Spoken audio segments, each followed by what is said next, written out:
Today we're making roasted red pepper and tomato soup.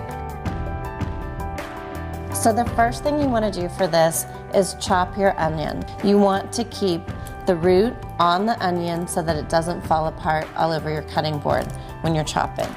Cut off the top, and the goal is to always get a flat surface when you're chopping. So now you have your first flat surface. Cut it in half again and peel your onion. And then you have another flat surface that you can put on your board. So we'll cut this onion into slices, not going all the way through to the back, and then on the top as well. So it's just vertical and horizontal cuts. And then when we go back over the onion, it's completely chopped for us. Don't worry about things getting chopped perfectly or in tiny pieces, because you will be pureeing it at the end. So we have our onion ready to go. I'm going to take our 2 garlic cloves and take the skin off. You just want to cut off one end and the other end. And again, since this is getting pureed, I'm going to take the thick part of my knife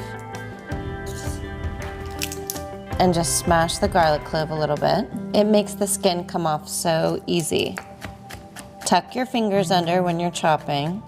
And these don't have to be in perfectly tiny pieces because again, we're pureeing everything.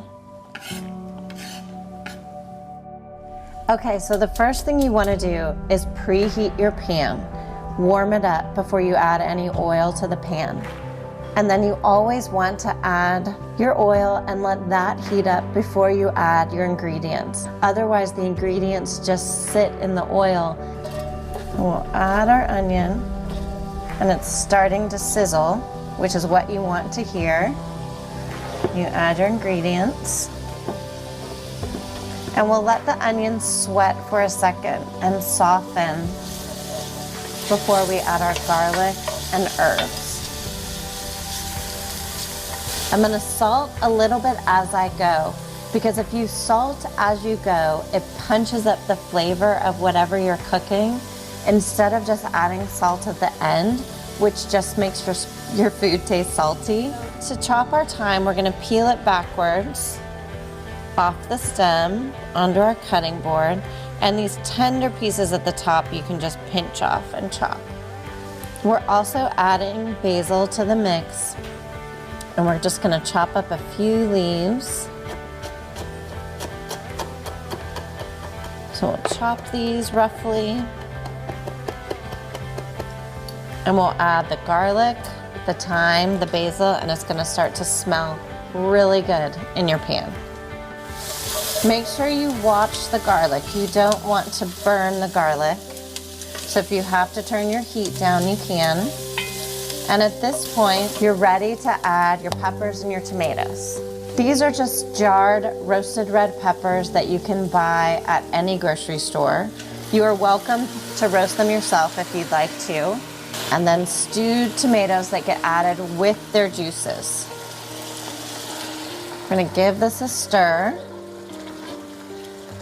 Add our chicken stock and let this simmer until it comes together. One more pinch of salt and pepper and we're good to go. We are layering on our flavors. Once your soup has a chance to simmer and come together, you can puree it with an immersion blender on the stove to get those chunks of tomatoes and red pepper pureed into the soup. Just lift up the immersion blender when it's not on. Take it from me, you'll get soup everywhere if you lift it while it's going. Move it around your pot in spots, and I like to put it directly over an ingredient like a tomato or a red pepper to get those pieces pureed. If you don't have an immersion blender, it is totally fine to puree this in batches in a blender. Just use a soup ladle to transfer it to the bowl of your blender and cover it with a kitchen towel to be careful that the steam doesn't scald you as you're pureeing it in batches. As soon as you don't feel any large chunks of tomato or red pepper, you know that you're ready to plate this up. Just ladle it directly into your bowl.